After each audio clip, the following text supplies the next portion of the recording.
Larry Sproul, and I am from North Carolina, from a slave plantation called Somerset on the Outer Banks of the Carolina.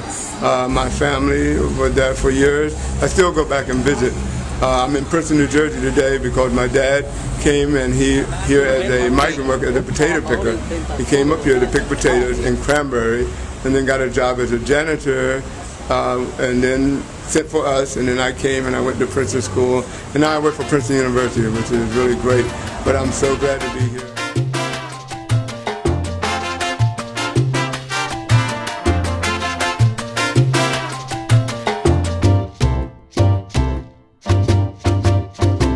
My name's Claire. I live in Brooklyn, New York, and the biggest impression for me is just being in the truck physically and just looking around and trying to feel, you know, what it'd be like to have to spend the whole night in there, or be chained in there, just being in the truck, basically.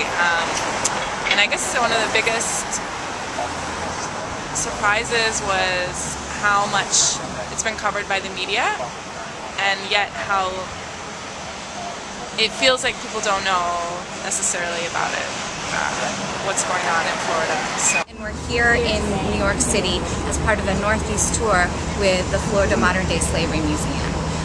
The museum it really explores the history, the evolution, through the modern day of forced labor in the agricultural industry, and looks too at the root causes, why it is that forced labor persists in the 21st century, and what we as consumers and what farm workers are doing to help to bring an end to the long legacy of slavery in the food behind the food that we eat.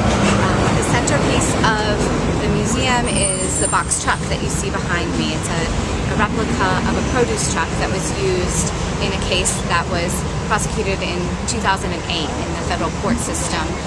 The bosses of workers who were picking tomatoes held them in a truck like this. They were locked in overnight to make sure that they'd be available to pick tomatoes the next day. Those workers had been beaten, chained, physically restrained by tying them to poles by their bosses, and ended up not making any money for bringing tomatoes in from the field. Tomatoes that then went to some of the major corporations, major buyers of tomatoes, including the supermarket chains, Stop and Shop and Giant that belong to Ahold, Publix in Florida,